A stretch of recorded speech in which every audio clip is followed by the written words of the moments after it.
I think the average person doesn't realize what it takes to put the show on. Okay, they think this is here. Melissa walks in, plays the show, goes away. The next band comes in, this is there. This is all belongs to these people. Coming in. They don't believe that this little city is on tour. Oh, now they're laying the Marley out. That's the flooring. It always looks the same for us. You know, the floor's always the same, so Melissa always knows what she's standing on.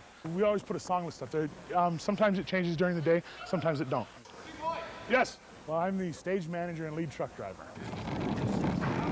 Every place is different, but sometimes you have to get close to make your stuff fit into their place. Mike, your laundry's done. Oh, thanks. You could not be out here and not be a family. Yeah. I thought you told me to clean each one. Oh, man. She was cleaning all the good ones, too. See?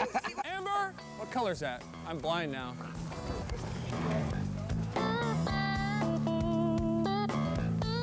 Soft goods is really starting to go up. That's what makes the look of the stage. A little late, but we're working on it. We're getting there. Dogs!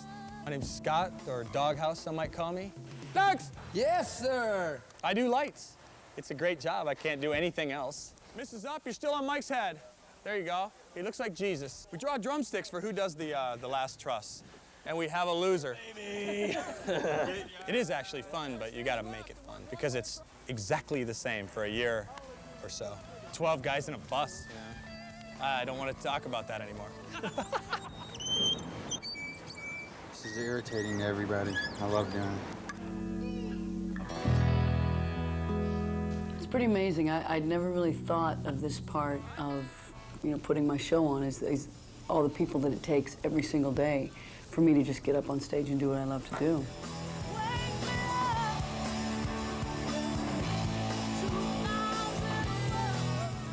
She's just a person. She's like one of us. You know, it's not like the star, quote, and we're just her minions. I have such a great crew. I have such great personalities, which means so much because I have to spend every single day with these people. It'll be all 4 spots in frame 1 on Melissa. Even if we suck, she's gonna do a great job. I mean, she just rocks every night.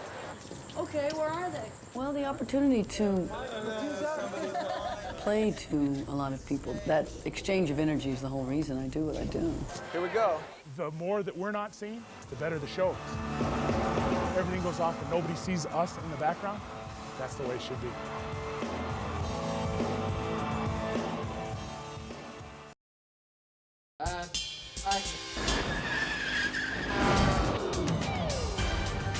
The female hero in Charlie's Angels, in Matrix. But it's not just for the actresses. So you're going to take the shot. I'm about to learn it's something we all have inside. Easy. The hero exists in all of us.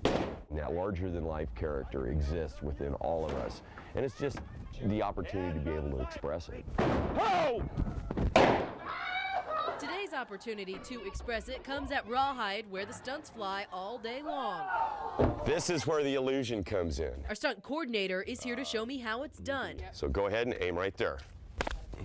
Yep. It's a job he loves. Oh, definitely in my blood, and it never goes away. Like that? Yep. Okay. Go ahead, put some power behind it. But one that's all about safety. Sorry. Oh, no, that's fine. The stunt isn't good if you can only do it once. I've lost my name to something tougher, Dakota.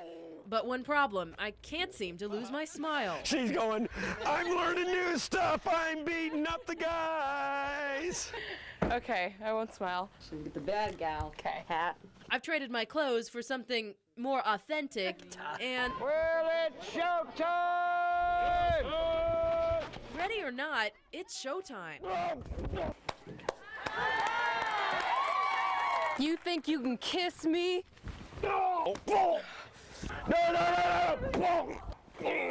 Look up, look at the birdie, look at the birdie.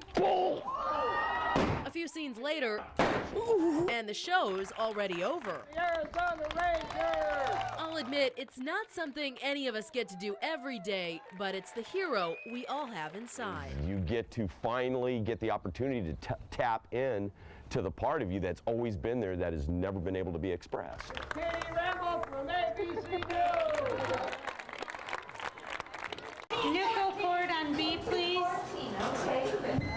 Now, Naomi Spreitzer has held this moment off as long as she could. But for Nicole, Oh my goodness. Joshua, and Katie, it's time to be born. Hello, little person. They're 6 weeks early. No, don't stop breathing. Take a breath. 3 babies growing in a space meant for only one.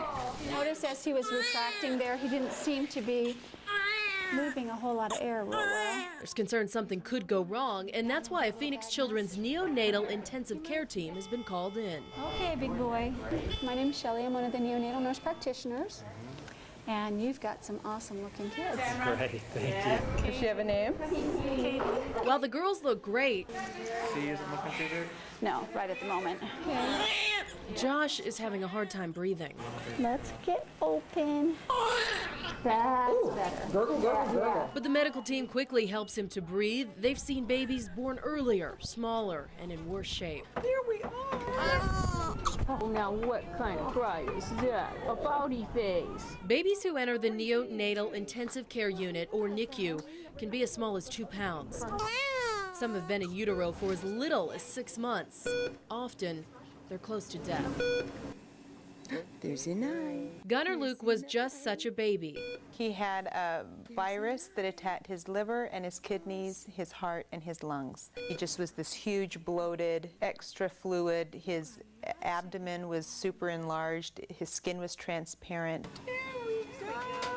Gunnar was 9 weeks early and already in the fight of his life. There's a whole world out here, Gunnar. The doctors did not think my baby would survive. They told me to prepare myself. Did it go? His chances of survival were so small that I really should prepare myself emotionally for losing him. Okay. It's 1 week later. Is that all you wanted? My goodness, you've trained us well. In the last week, Gunnar has drained that excess fluid, 2 pounds at all. That's 1/3 of his body weight. You want your Auntie Jane back. NICU nurse Felicia Belcher is taking care of Gunnar while his primary nurse, Jane, grabs lunch. Jane, your boy, crying. As soon as I pick him up, stops. Gunnar is making progress, but will he be well enough to go home? You have a really girls. Yes, but you have a really big fat boy. Once Jane is back, Felicia returns to one of the babies in her care, Isabella. So today's going to be a big day because Isabella's going to be held by her mom. And those are great things to be involved in. Oh, look at that. Born 8 days ago, Isabella still weighs under 3 pounds. How does that feel, Jody? I love it. Oh, I really do. To Isabella's parents, Jody and Adam, NICU nurse Felicia is a godsend. Especially when we have a question, she just answers it so well. In like ways we can understand it in medical terms. I feel like God put us here to help these babies, these fragile lives that we get to see early. He's a little miracle baby. A few days later, and Gunnar is ready for a milestone. We feel really, really grateful to be here. He's getting his first bath. Okay, does that feel good, baby boy? According to this family's tradition, first baths are given by grandmothers. With a grandmother's touch, Suzette cleans Gunnar and his wounds. This comes to pass. It's the first time she's been able to touch him. Oh, you're so great to let me share in this. Thank you so much. He just became my baby. Even though they see miracles daily, the nurses are amazed at Gunnar's progress. See, I saw him 8 days ago. Totally different change. In a world of machines and alarms, high-tech bells and whistles, Gunnar Reed Luke fought for his life and won. Baby Gunnar, you are one. You are one. You're cute. You are beautiful, baby. The perfect day to go for a walk. As a matter of fact, we're at the Norwest Climb to Conquer Cancer. Today is, besides my son being born, probably one of the biggest days of my life. One of our sales account executives, Jim Cassidy. This is a special walk for you. Yes, I'm celebrating my 5-year anniversary of being cancer-free. I was diagnosed in March of '92 and lost my lower left leg to the disease, and I'm celebrating this walk by hopefully raising money for the Cancer Society. We've started, there's no turning back this time around, and doing it on my crutches 5 miles up the mountain. 4 weeks ago, I broke my left femur in my amputated leg. Is this mile 2? You've already gone 1.5. So what I'm asking is this mile 2, do you know, or no? When you look up at that mountain, and like cancer, it psychs you out. You have second thoughts. Well, can I do this? Can I go through this? I'm trying to conserve my energy because I know there's still another incline after this. Hey, Dad, where's Dad? Are you okay? Do you want to catch a bus down, or? I want to dedicate this walk to my mom who died, friends and family who have been battling cancer or going through right now, and especially for our maintenance man at KPNX, Al Packy, who was just diagnosed with throat cancer and lung cancer. Al, this is for you, bud. Just hang in there. I was tired, I was getting through it, but it's amazing what the mind does, and you overcome it. It's the wind down to the walk, it's the wind down to his 5-year mark, and he's just, it's a mental thing for him right now. It's that inner strength. There it is. I'm feeling extreme jubilation, actually, and just anticipation of getting to the top and just knowing I made it. Almost there. My wife, Shelley, if there's ever a hero in this story, it's probably her. You know, although I lost my leg, I regained my life. Thanks, everybody.